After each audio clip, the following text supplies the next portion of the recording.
Boa tarde a todos. Bom, é um prazer muito grande a gente começar essa mesa redonda sobre single cell, porque é um assunto que eu considero que é o estado da arte da biologia molecular e, consequentemente, também é o estado da arte da imunologia, porque essa tecnologia ela permite você enxergar o perfil de transcrição de todos os genes de cada uma das células únicas em algum evento biológico. Então, é uma ferramenta extremamente poderosa para você investigar de tumores a doenças infecciosas.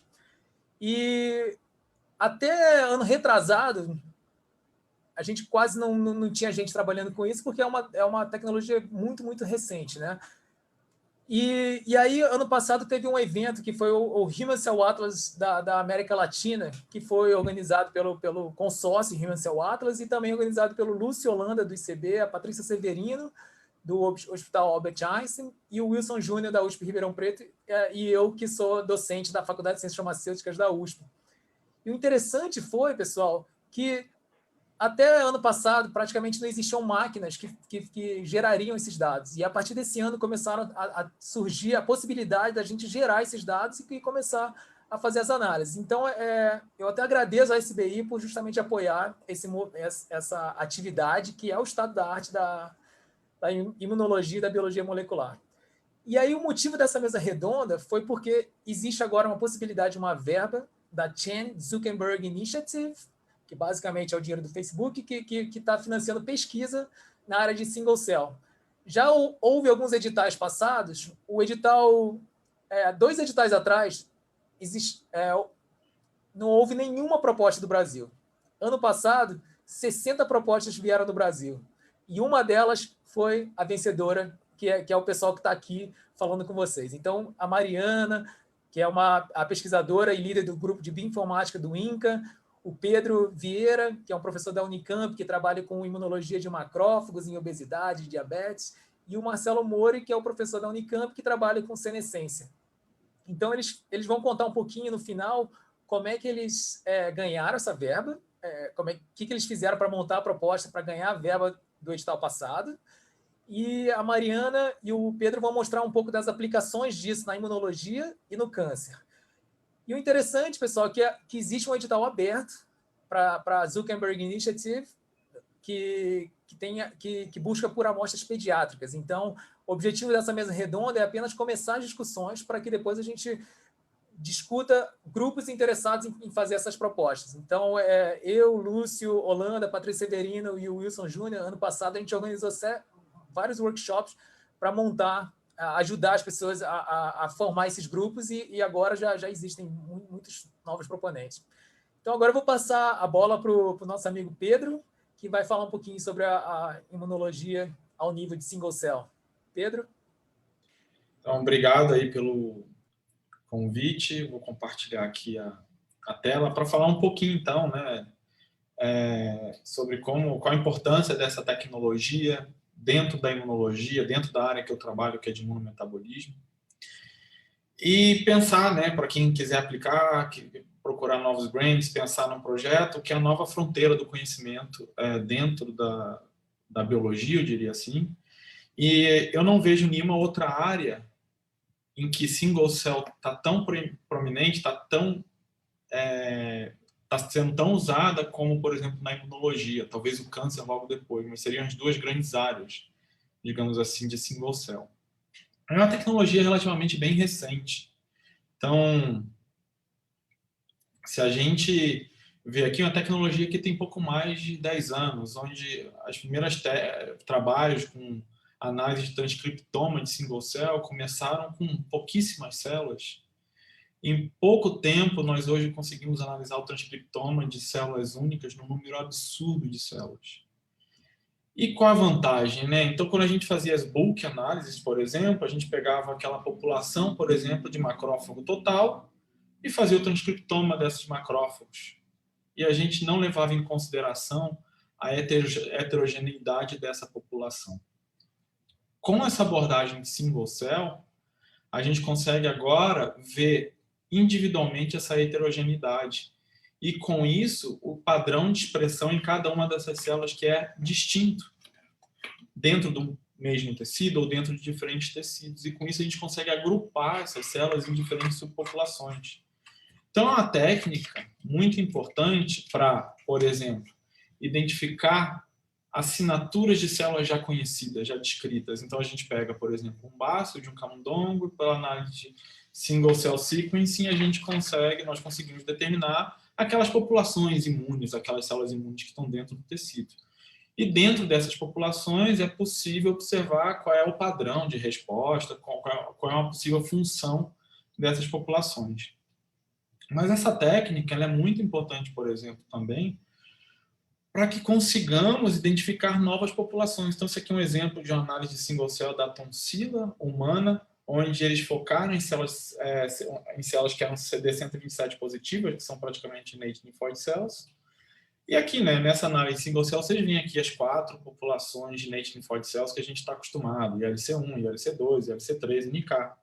Mas o que é interessante é que com essa análise foi possível se descrever essas 2 novas populações de células linfóides inatas, que nunca haviam sido descritas antes. Então, a gente tem essas células que expressam diferentes marcadores, secretam interferon gama, que foram chamadas, por exemplo, de ILC-like, ou células do tipo ILC3.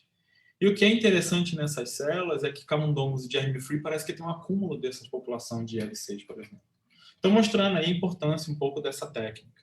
Outro ponto também é, por exemplo, modelos de AE, de esclerose múltipla em animais, onde se faz análise da heterogeneidade de células T dentro desse tecido. Antigamente, o que a gente fazia? A gente pegava, fazia um intracel para IL-17, fazia um transcriptoma de células IL-17 positivas e víamos ali o que essas células estão expressas.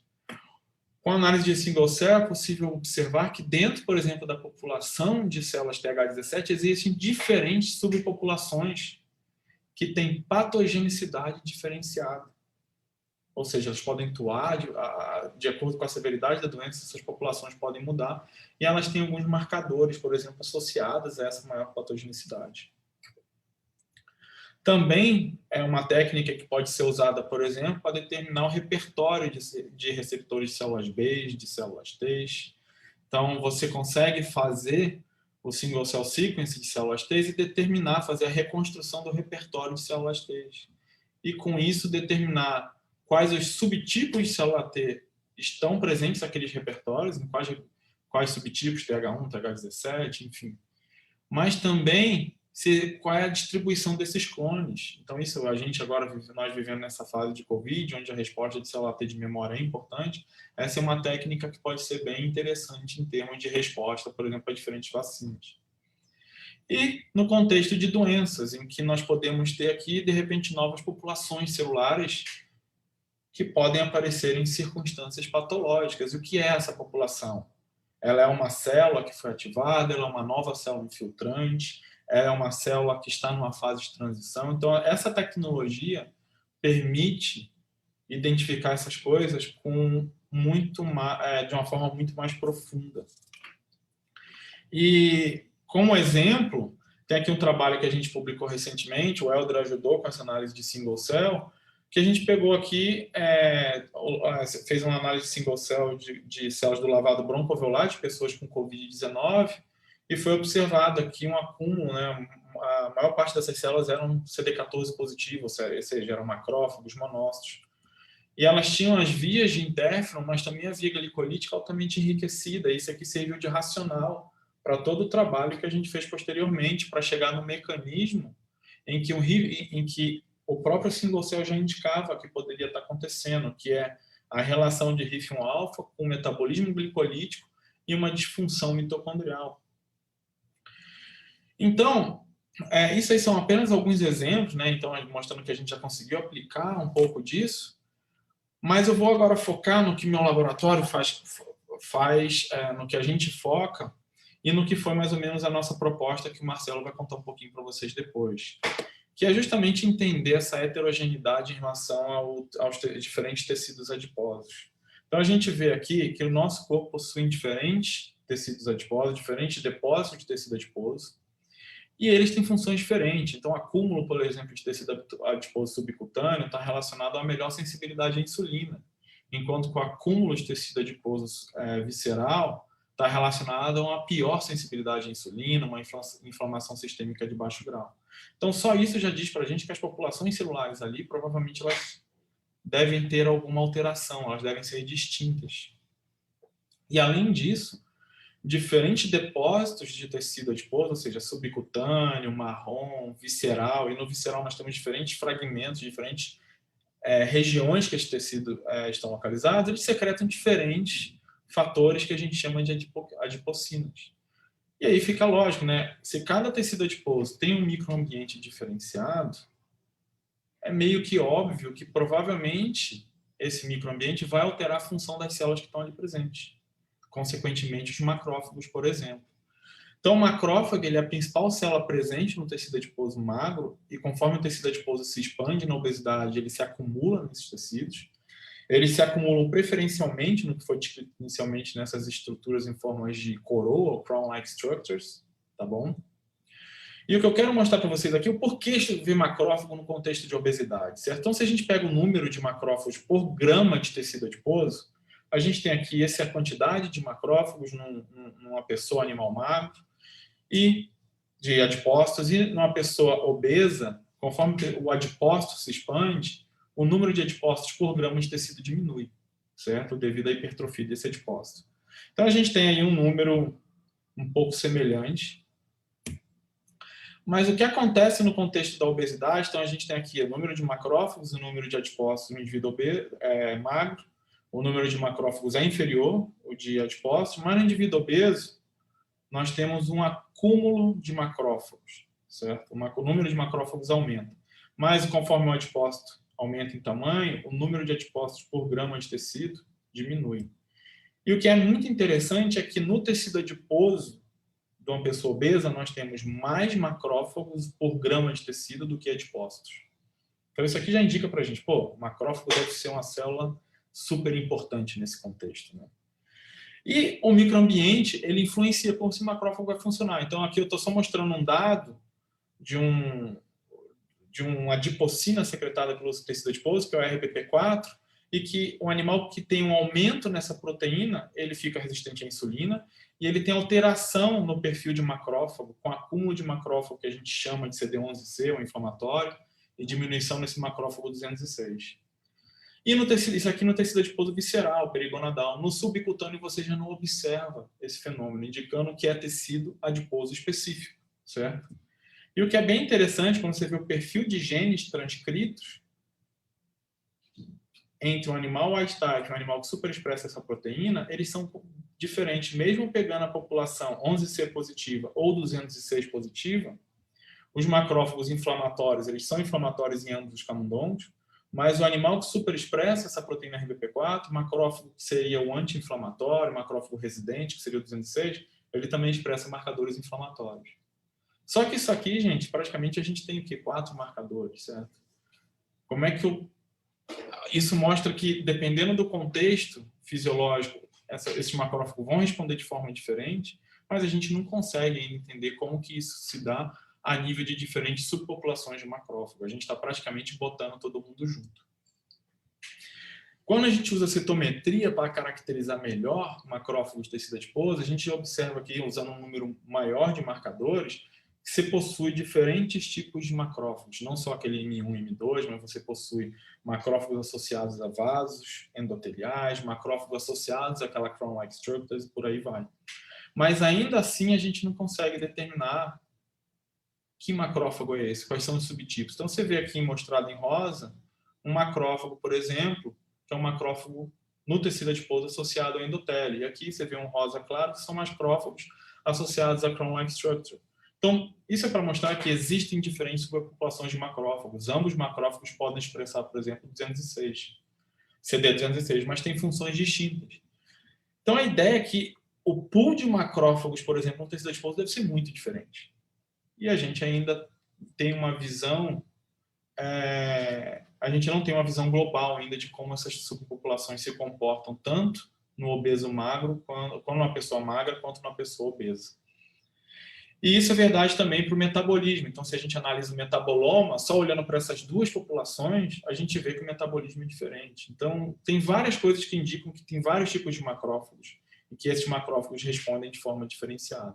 Dependendo do de o que o ambiente está secretando para esses macrófagos, o que eles identificam em termos de microambiente, e também como que o sistema, né, o que o sistema está sinalizando para esses diferentes tecidos.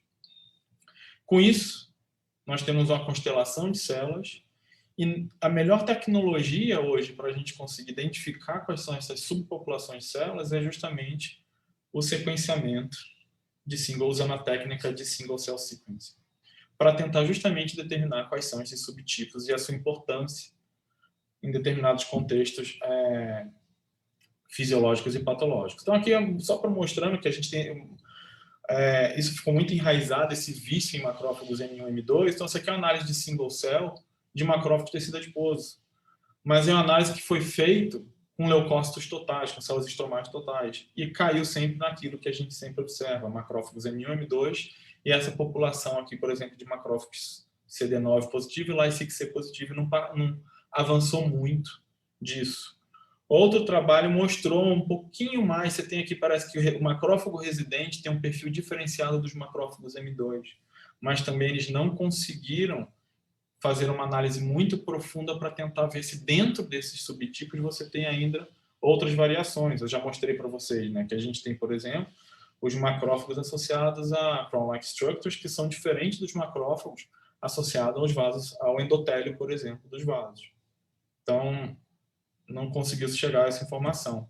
Dentro disso, Marcelo vai falar para vocês, a nossa proposta é justamente enriquecer essa população de macrófagos antes de fazer o single cell sequence, para que aí sim consigamos determinar quais são todas ou praticamente todas as subpopulações de macrófagos presentes, tanto no tecido adiposo magro quanto obeso.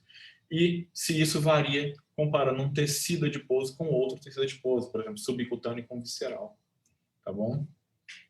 E aí a ideia é justamente usando essa plataforma de single cell no tecido adiposo e como que esse tecido conversa com outros tecidos, determinar como que alterações no metabolismo sistêmico, como no caso da obesidade, vai afetar a forma com que esses tecidos sinalizam, o que o tecido adiposo secreta, e isso vai influenciar o padrão de genes que agora esses macrófagos vão expressar. Então, provavelmente nós vamos ter macrófagos ativados em fases de transição diferentes e tentar determinar aí uma possível função dessa célula, metabolismo, fenótipo e por aí vai. Então, só para falar, né, que essa proposta faz parte do Human Cell Atlas, então, que é justamente tentar mapear todas as células do corpo. A gente está aqui só com um pedacinho que seria o tecido adiposo, então tem muita célula aí para ser investigada, e dentro do tecido adiposo seriam os macrófagos. E agradecer também aqui o pessoal do laboratório, o nosso grupo aqui, que a gente conseguiu esse financiamento. Aqui, quem quiser obter mais informação, está aqui o site. E para avisar também que nós estamos com a vaga de pós-doc aberta justamente para trabalhar dentro desse projeto de single cell, né, com a parte de bioinfo e tudo mais. Então, agradecer a SBI pela oportunidade de falar um pouquinho sobre essa proposta, né, que a gente está começando agora aqui no Brasil. E fico aberto para perguntas, não sei se vai ser feito agora, provavelmente depois, e obrigado a todos. Pedro, muitíssimo obrigado, Pedro. A gente vai fazer as perguntas depois, né, como se fosse uma mesa redonda mesmo. Mas é bom aí, imunologistas, que vocês submetam aplicações para essa vaga de bioinformática. Eu garanto para vocês que não é tão difícil. Eu acho que a Mariana do INCA vai mostrar para vocês que dá para fazer umas análises muito lindas com esses dados. Então, Mariana, por favor, obrigado por ter aceitado o convite. Obrigada a vocês pelo convite e pela oportunidade de mostrar, né, o nosso trabalho aqui hoje. Bom, eu vou mostrar para vocês um pouquinho o que a gente está fazendo aqui no laboratório, através da análise de dados de single cell, voltados agora para entender um pouco mais sobre a diversidade de macrófagos em câncer. Macrófagos, né, e outras células mieloides, elas compõem são uma das principais células associadas ao microambiente de vários tumores, e já tem sido mostrado na literatura, né, que eles têm um papel dual, tanto na promoção né, da progressão tumoral, quanto uma atividade também antitumoral. A gente se interessou inicialmente por estudar macrófago num estudo que a gente até publicou no início do ano passado, onde a gente estava investigando amostras de melanoma metastático, e a gente viu que melanomas metastáticos, né, que tem um microambiente tumoral muito enriquecido em macrófagos, com uma assinatura com um perfil dito M0, né, eles tinham esses pacientes, né, eles tinham uma sobrevida muito ruim em relação aos demais. Então, a gente ficou bem curioso de tentar entender como que essas diferentes populações de macrófagos, elas poderiam estar impactando o desfecho clínico dos pacientes. Então, o que a gente fez nesse novo estudo agora, a gente começou a integrar diferentes dados disponíveis já na literatura de single cell. A gente integrou tanto dados de amostras normais quanto amostras tumorais de diferentes estudos, foram 10 estudos ao todo, né, envolvendo pelo menos aqui 3 tecnologias, InDrop, 10x e SmartSeq. E foram amostras que vieram de diferentes sítios, né, do corpo humano, do pulmão, do ovário, da pele, da mama e do intestino. Então, a gente conseguiu integrar, né, mais de 400 mil células, e em seguida a gente fez uma seleção para identificar quais seriam aqueles clusters de células mieloides e, em seguida, tentar identificar, né, quais seriam essas subpopulações de células mieloides e estudar o impacto dessas células no desfecho clínico de pacientes. Então, como eu mencionei, após a integração desse dataset, né, que veio de 10 diferentes estudos, a gente conseguiu obter em torno de 433 mil células integradas. A gente conseguiu selecionar os clusters aqui que expressavam marcadores de células mieloides mostrados aqui. E aí, quando a gente selecionou essas células pertencentes àqueles clusters, a gente obteve aí quase 65 mil células, né, que correspondiam a monócitos, macrófagos e células dendríticas. E aí, em seguida, o que a gente fez foi analisar quais desses clusters aqui expressavam marcadores de células dendríticas. A gente identificou pelo menos 3 clusters e a gente removeu esses clusters para agora ficar somente com as células que correspondem a monócitos e macrófagos. Então, o nosso dataset final de estudo, objeto de estudo, compreendeu aqui quase 56 mil células, né, correspondentes a monócitos e macrófagos. Então, aqui está mostrando todos os diferentes tecidos que a gente integrou nesse estudo, os tipos de amostras, os tipos de tecnologia, e mostrando também que a gente conseguiu integrar de uma maneira tentando remover todo o batch effect associado aos diferentes estudos. Bom, fazendo então a clusterização dessas quase 56 mil células, a gente conseguiu identificar 11 clusters mostrados aqui, né, cada um desses 11 clusters. E aqui nessa figura, nesse bar plot, eu mostro a contribuição das diferentes amostras para cada um desses clusters. Então, a gente consegue ver que para alguns clusters a gente tem uma contribuição quase que exclusiva, por exemplo, de tecidos normais, enquanto para outros clusters, né, para outras subpopulações de células, a gente vê que elas estão presentes, né, nos diferentes tipos de tecido estudados aqui. Os clusters, por exemplo, 0 e 5, eles já tiveram uma grande contribuição de amostras de tumores, né, aqui representados em roxo, ou de amostras normais adjacentes a tumores, que já não são tão normais assim, né, que seriam essas amostras aqui em amarelo. Ou, por exemplo, subpopulações que foram quase que predominantes ou exclusivas, encontradas somente em amostras de linfonodo. Quando a gente faz essa estratificação agora, mostrando a origem daquele tecido, né, por diferentes sítios do corpo, a gente vê que existem alguns clusters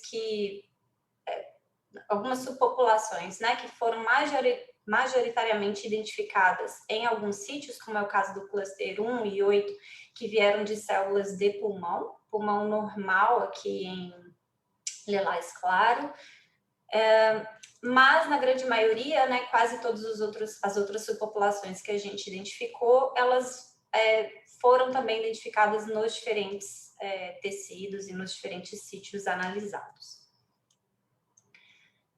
Quando a gente olha a diversidade dessas células, né, mieloides, agora por tipo de amostra, a gente vê que o sangue é o que tem a menor diversidade, o que era esperado, né?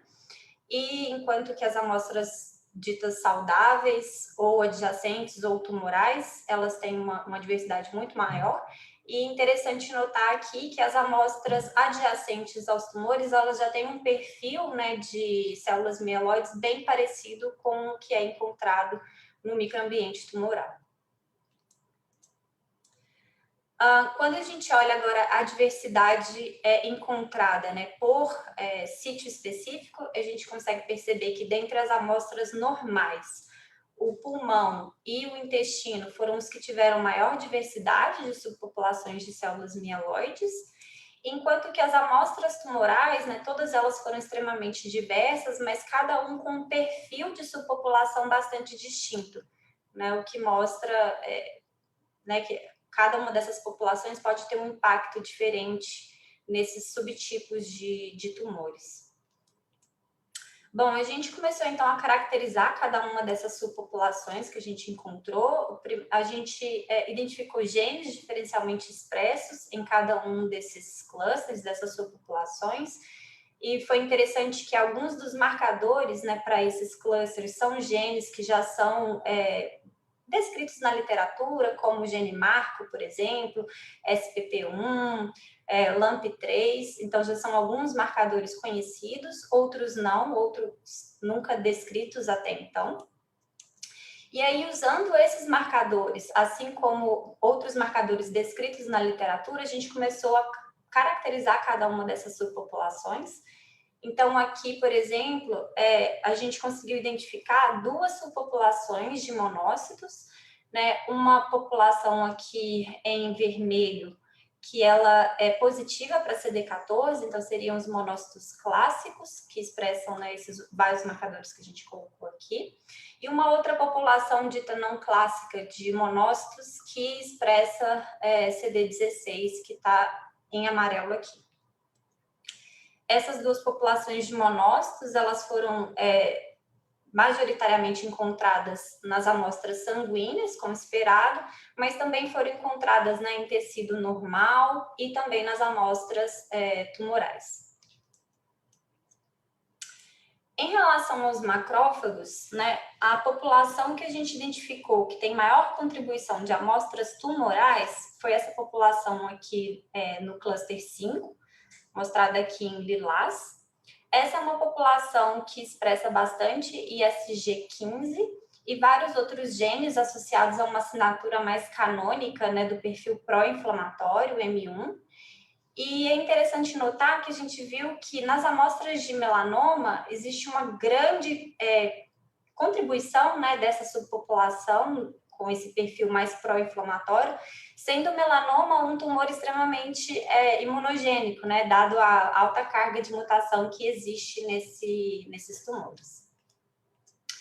Uma outra subpopulação que também tem esse perfil mais pró-inflamatório foi esse cluster C4 que a gente identificou. Ele expressa esses marcadores aqui, dentre outros. Nós vimos que ele está presente em quase todos os tipos de amostras que a gente trabalhou nesse estudo. E uma outra subpopulação muito interessante que a gente identificou, que também tem esse perfil mais pró-inflamatório, foi esse cluster C10. Esse cluster, ele foi praticamente encontrado somente nas amostras de linfonodo. E interessante que esse cluster, ele expressa esse marcador CCR7 e já trabalhos na literatura já mostraram que esse gene, ele é um marcador que prediz metástase em linfonodo para câncer triplo negativo de mama, que é muito interessante. Então, pode ser que a gente realmente tenha achado uma subpopulação aí muito associada à metástase, que pode ser um bom biomarcador.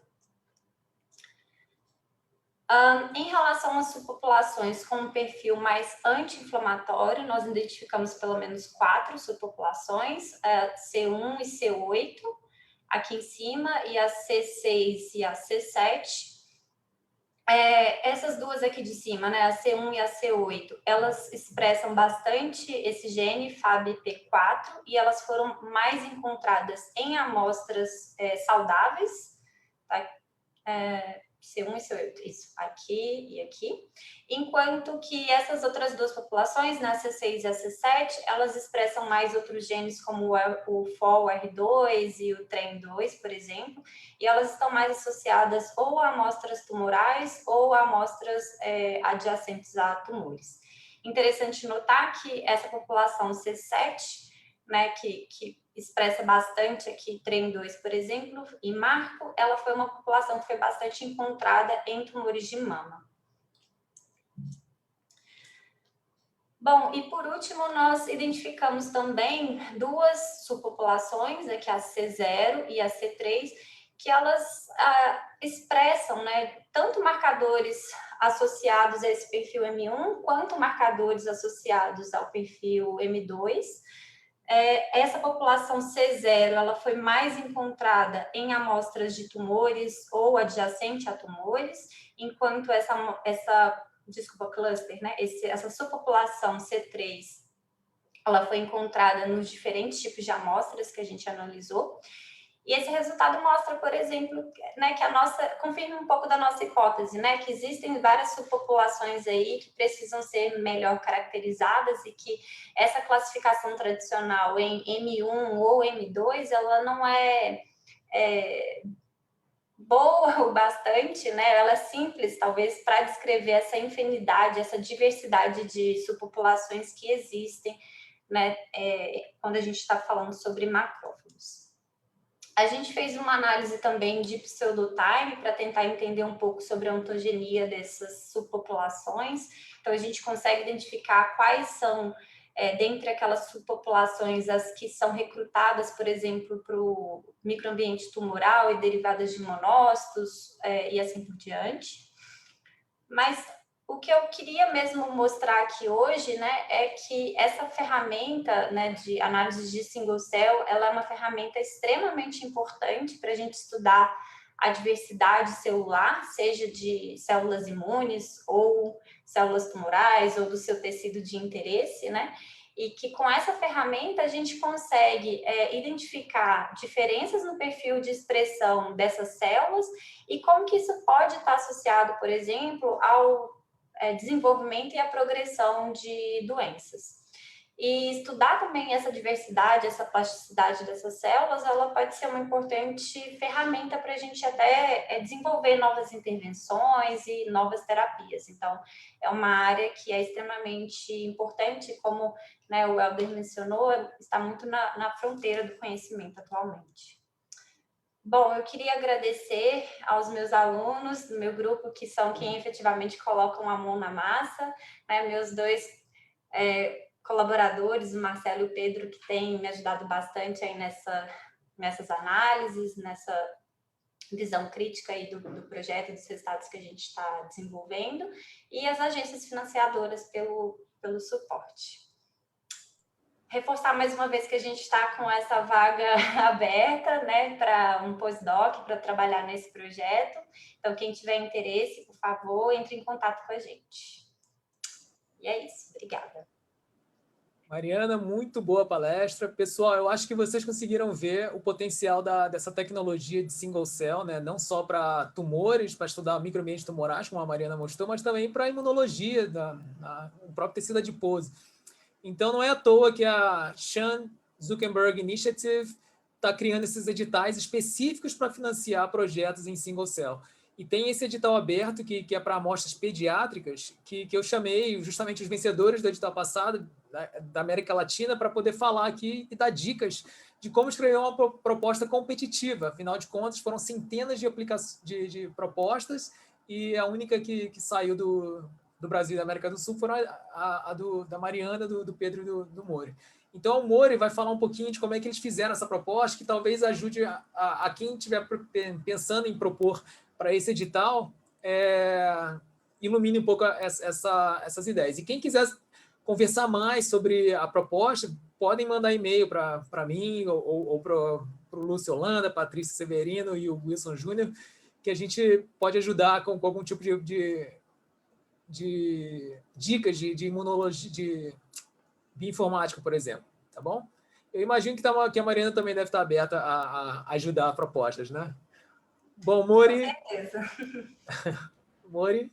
Ô, Helder, me dá um segundo aqui, só para eu fechar a janela, que tá um barulho aqui, rapidinho. Tá bom. Bom, ele pediu um segundo, pessoal. Enquanto isso, deixa eu fazer já então a pergunta que fizeram mais técnica. Por exemplo, a Ana Leda, ela falou: ótima apresentação, Pedro. Qual programa vocês estão utilizando para análise de dados? Eu imagino que a Mariana também possa ser uma boa pessoa para responder, né? Não só o Pedro. Está no mudo. Até melhor que eu para responder isso, na verdade. Mariana, você consegue em um minutinho falar e aí depois a gente fala mais da proposta, então a gente resolve a parte mais técnica. Tá bom. A gente tem usado muito o pacote Seurat no R e também o Scampy para programar em Python e tudo mais. Certo, então são pacotes em R e em Python que é relativamente fácil de achar na internet, mas que obviamente não é tão simples de vocês executarem. A pergunta do Luiz Gardinazzi eu vou deixar para o final, porque tem a ver mais com a aquisição de dados, e tem outras perguntas também do Amaury e do Marco, que está relacionado com o que foi apresentado com o Pedro e com a Mariana. Então, Mori, se você aguentar falar depois que a gente resolver essas perguntas mais técnicas, a gente pode falar da proposta, tá bom? Então, o Marco Ataíde perguntou: Mariana, você poderia comentar sobre um pouco sobre a dificuldade de normalização dos dados de diferentes estudos e também provenientes de diferentes plataformas para uma análise integrada? Bom, imagino que isso aí seja um curso, né?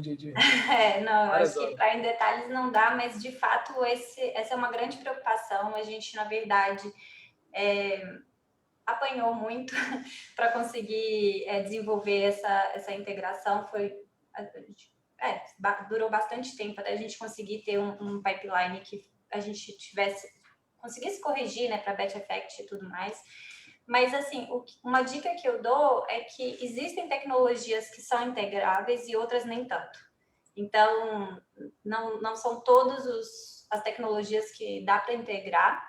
E um outro ponto importante é que o passo de processamento de análise, o passo anterior que é o pré-processamento, né, desses dados, ele deve ser feito da mesma forma, para tentar remover esse tipo de viés na hora de integrar.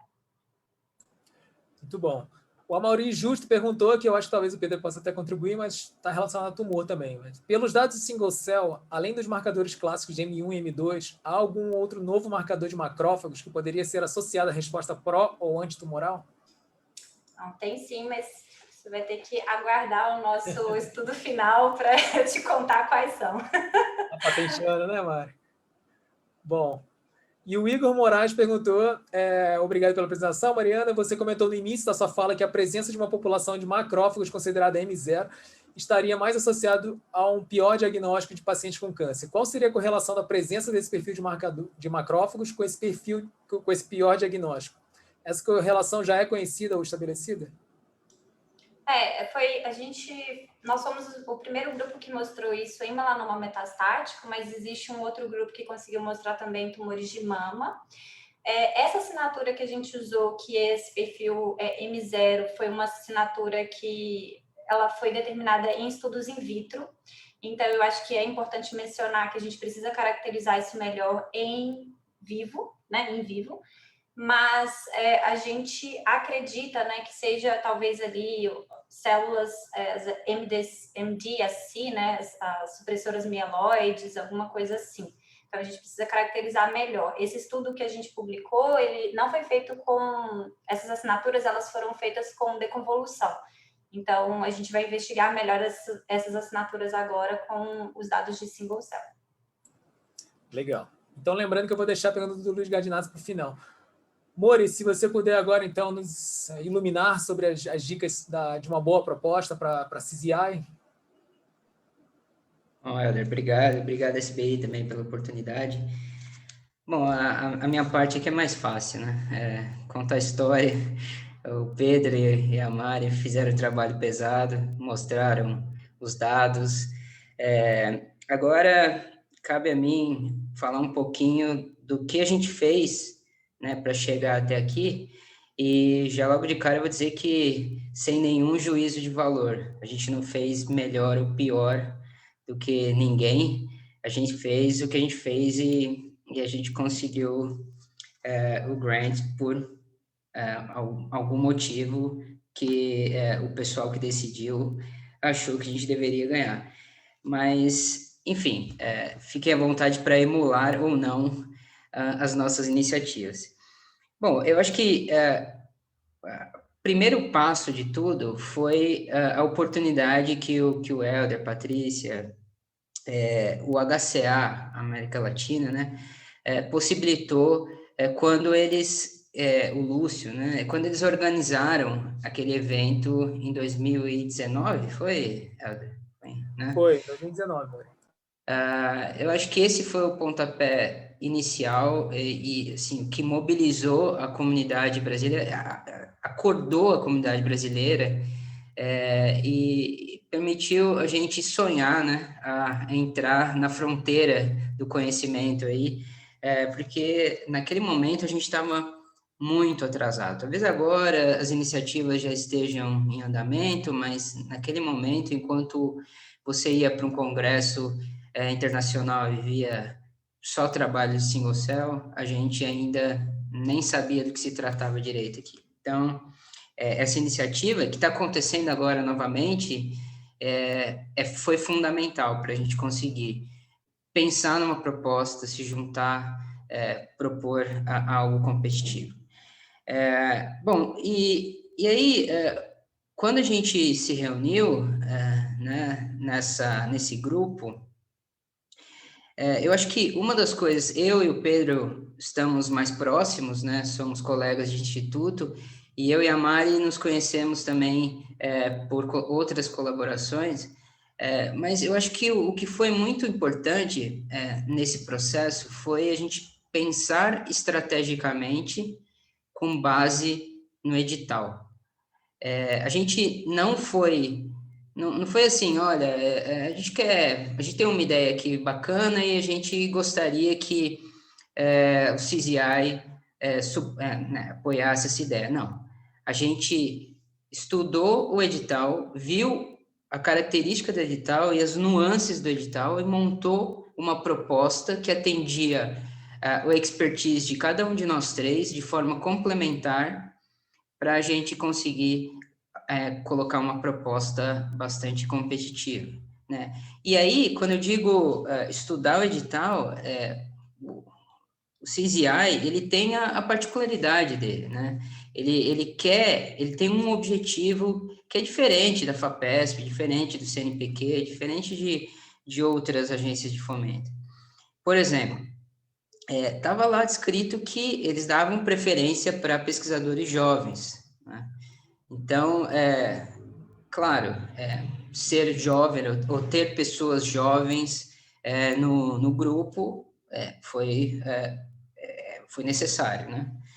Outra coisa é diversidade de gênero, diversidade inclusive étnica, né? O que também possibilitou que a gente conseguisse esse grant, mesmo trabalhando em um tema que outras pessoas já vêm trabalhando, que é caracterização de células do tecido adiposo. Só que o que pesou bastante para o CZI foi a diversidade étnica que a gente ofereceu. A gente ofereceu a possibilidade de caracterizar uma célula em brasileiros, né?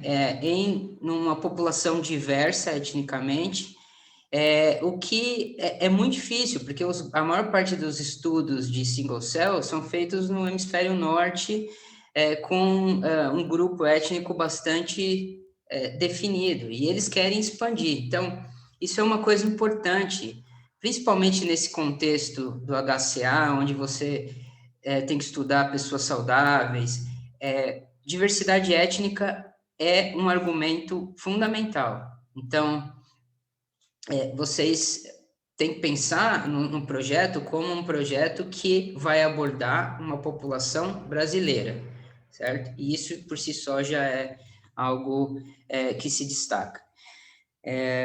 Bom, então, nesse processo de estudar o edital, de buscar as características que eram necessárias para a gente montar uma proposta competitiva, claro, isso precisava passar pela expertise de nós três, né? A Mari tem a especialidade em bioinformática, o Pedro em macrófagos e tecido adiposo, eu trabalho bastante com metabolismo e tecido adiposo. Eu tenho acesso em colaboração com o grupo do Wellington Chain aqui do HC de Campinas, da Unicamp, acesso a amostras de tecido adiposo, de pacientes que são submetidos à cirurgia bariátrica e indivíduos magros também, né, submetidos à colecistectomia. Então, a gente tinha a fonte das amostras, também é alguma coisa bastante importante nessas chamadas, né, porque amostras raras tendem a ter preferência nessas chamadas. No nosso caso, a gente tem acesso a uma amostra que não é tão rara, mas que possibilitou a gente ter um acesso um pouco mais facilitado, né, para realizar os experimentos que eu vou descrever para vocês relacionados ao projeto. Mas, como eu tinha acesso ao tecido adiposo, o Pedro é especialista em macrófago e citometria, a Mari em bioinformática, e a gente tinha um suporte, né, também, colaborações para fazer análise single cell, a gente montou uma proposta nesse sentido. E a proposta é, basicamente, como o Pedro mencionou brevemente, é a gente entender as subpopulações de macrófago tecido adiposo, né? E a gente quer fazer isso em alta definição. Até agora, os estudos de single cell de tecido adiposo, eles foram feitos em uma definição assim do tecido como um todo, né? A gente vai pegar o estroma desse tecido adiposo, vai isolar os macrófagos, e a partir dos macrófagos a gente vai fazer um single cell sequencing com uma cobertura bastante grande, né, de células e de reads, para conseguir ao máximo aumentar a resolução e definir subpopulações entre esses macrófagos, né? Então, a gente vai fazer isso em 2 tecidos adiposos, o visceral e o subcutâneo, como o Pedro falou, eles têm características diferentes e contribuições diferentes para a doença metabólica. E a gente vai fazer isso em homens e mulheres, e a gente vai fazer também em obesos e magros. No primeiro momento, o que a gente quer é identificar subpopulações, certo? O universo de macrófagos que a gente está trabalhando. Com isso, a gente vai identificar, como a Mari colocou aqui, subpopulações que expressam marcadores diferentes, e a gente vai usar predições para definir quais marcadores são marcadores de superfície, que poderiam ser utilizados para desenho de anticorpos que poderiam marcar essas células, e a gente possibilitaria, então, isso possibilitaria a gente utilizar uma outra tecnologia que a gente tem disponível aqui, que é a citometria de alta resolução, né, de alta dimensão, multiparamétrica, e a gente conseguiria combinar diferentes combinações de anticorpos, né, marcadores, para definir essas subpopulações de uma forma mais abrangente, né? E aí, com isso, com um painel de anticorpos, a gente pretende aumentar o N, conseguir amostras de diferentes pessoas, obesos, magros, diabéticos, homens, mulheres, de diferentes etnias, para definir, aí sim, quantitativamente, como que se comportam essas populações no tecido adiposo dessas pessoas com diferentes características. Então, esse é basicamente o projeto. É um projeto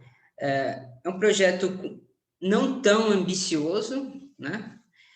Isso é uma coisa importante também. No nosso caso, é um grant, é um seed grant de 2 anos para a gente mostrar a capacidade, né? Ainda assim, é um recurso significativo, porque é caro fazer single cell RNA sequencing.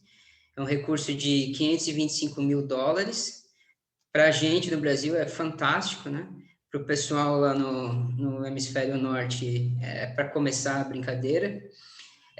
Mas a gente vai utilizar isso para conseguir definir, então, essas subpopulações e estabelecer uma plataforma para aí sim começar a estudar essas populações de uma maneira mais funcional e tentar ver correlações com doença e talvez modelar isso em camundongos e eventualmente observar qual o papel dessas subpopulações no desenvolvimento de doença metabólica.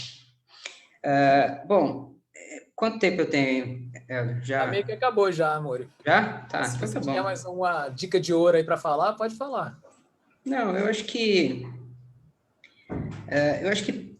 para esse momento tá bom. Eu acho que Como eu falei, Mori, muitíssimo obrigado. Como eu falei, a gente vai organizar depois workshops de fazer um brainstorm, e aí, de novo, a gente vai contar com a Mariana, com o Pedro e com o Mori para ajudar quem ainda não sabe como estruturar direito a proposta, né?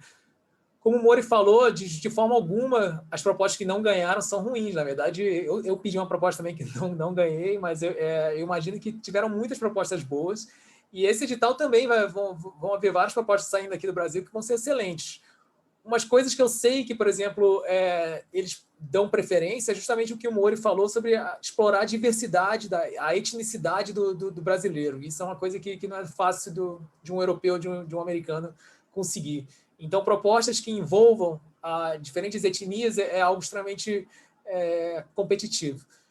Uma outra coisa que esse edital específico pede são amostras pediátricas. Então, são amostras que eles querem justamente fazer o atlas do desenvolvimento de um ser humano, né? Então, como é que é um adipócito ao longo com 2 anos de idade, com 3 anos, com 5 anos e qualquer outro tipo de tecido.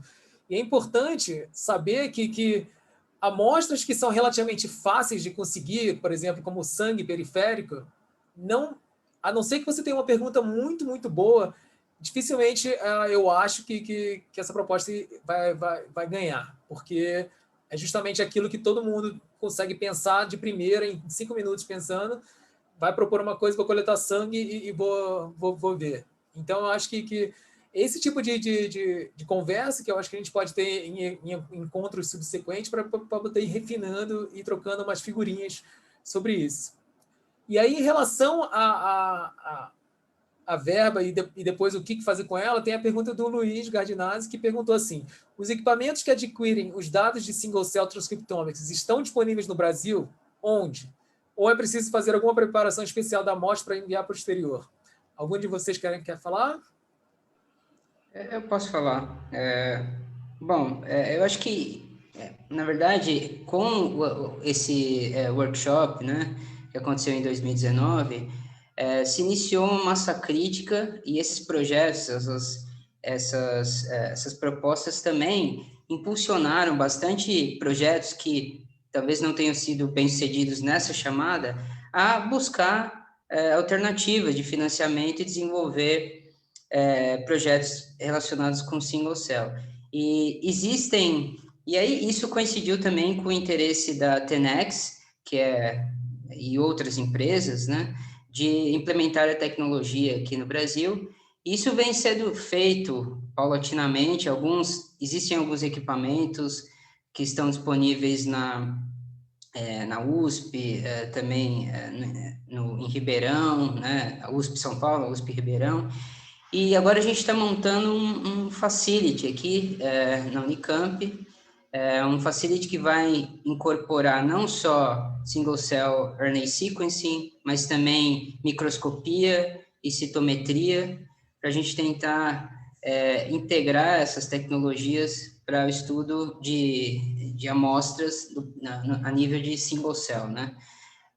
Então, existem sim equipamentos aqui, não é necessário enviar para fora, mas cada vez mais a gente vai precisar desses equipamentos e pensar nos nossos projetos em como que a gente vai implementar, incluir, né, os recursos, porque é como eu disse, um experimento bem caro. Não, excelente, Mori. Como eu falei, há 2 anos atrás, eu acho que quase não tinha máquina aqui, e esse ano já existe em diversos lugares. Existe um desafio que é você fazer a preparação das amostras, não é tão simples quanto você usar amostras congeladas, e cada tipo de celular requer um protocolo um pouco diferente. Então, é por isso que vale a pena trocar figurinhas, por exemplo. Se você tem o sangue, você quer usar neutrófilos, você vai usar um protocolo um pouco diferente se você quiser monócitos, por exemplo. Então, tem tudo isso que tem que ser discutido até para colocar na proposta. Existe também a possibilidade bastante já de ir treinando antes de começar a usar dados gerados aqui no Brasil na bioinformática. Então, a Mariana é um exemplo de que você consegue já publicar artigos com dados públicos. A gente lá no laboratório também tem projetos que analisam dados já disponíveis. Então, é isso. Como o Luiz mesmo é um bioinformata, ele já pode começar a avançar nisso aí, porque eu acho que o Brasil precisa de muita gente fazendo essa parte analítica também para trabalhar junto com os imunologistas. Bom, pessoal, a nossa hora está acabando. Vocês têm algum outro comentário? Ou eu posso apenas agradecer demais a presença de vocês e a quem está aqui assistindo?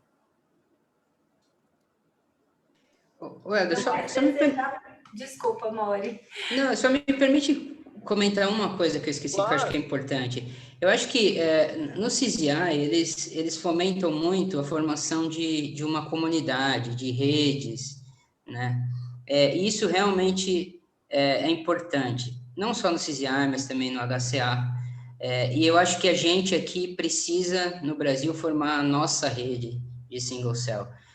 Então, é importante que a gente nos mantenhamos conectados, né, compartilhando dados, expertises, que isso vai fortalecer muito as nossas chances de conseguir projetos bem-sucedidos. Né? Muito bem dito. Mariana, você ia falar alguma coisa? Não, eu ia só assim, dizer que a gente está à disposição, né? Se alguém quiser entrar em contato, mandar algum e-mail, se a gente puder sanar alguma dúvida e desejar boa sorte para todo mundo que for aplicar também, né? Acho que é isso, é uma tecnologia que veio para ficar, né? E ela está avançando muito rápido. Hoje já é possível fazer single cell em tecido, acoplado à microscopia de fluorescência. Então, justamente como o Marcelo falou, é uma coisa que a gente está querendo montar aqui essa plataforma também. E deixar aberto para usuário do país inteiro, do Brasil inteiro, América Latina, formar um hub legal aí, justamente para estreitar essa comunidade, né, que o CZA e o HCA, eles tanto estimulam que seja feito. Estimulam bastante. Não, perfeito, pessoal. O Luiz Osório falou agora que não existe limite de budget nesse edital, né, da CZI. E aí, qual seria uma faixa razoável de solicitar em termos de budget nessa proposta? E aí, pessoal? Alguém tem a resposta? Eu acho que depende. Não pode pedir muito, mas também, já que está pedindo, né? Depende da pergunta, né? Tem perguntas que... Enfim. Vamos dizer que o Luiz ele quer ver um background, diferentes backgrounds étnicos, talvez diferentes estados do país, exposição ao sol, exposição ao frio. A gente aqui é um país continental, né? Você vai ter que ter um N maior de amostra, então isso vai aumentar seu budget. Mas também a pergunta fica muito mais relevante. Então depende, Luiz. Eu diria que você faz um cálculo por amostra. Isso é o tipo de coisa que a gente pode conversar justamente com as empresas que estão fazendo também estão trazendo as máquinas para cá, a gente tem reuniões marcadas com elas, então elas estão negociando descontos. Então, tudo isso é importante para quando vocês forem montar a proposta. E aí a gente pode discutir isso em grupo mais para frente. Então, eu queria agradecer muito à SBI por permitir a gente fazer essa mesa redonda aqui com pesquisadores excelentes. Eu espero que vocês acompanhem o PubMed desses meninos aí, que daqui a pouco vão mostrar todos esses resultados aí em artigos maravilhosos. E agradecer a Mariana, Pedro e Marcelo pelo tempo e todo mundo que assistiu. Então, obrigado. pessoal, eu que agradeço. muito obrigado. Um abraço. Valeu. Tchau.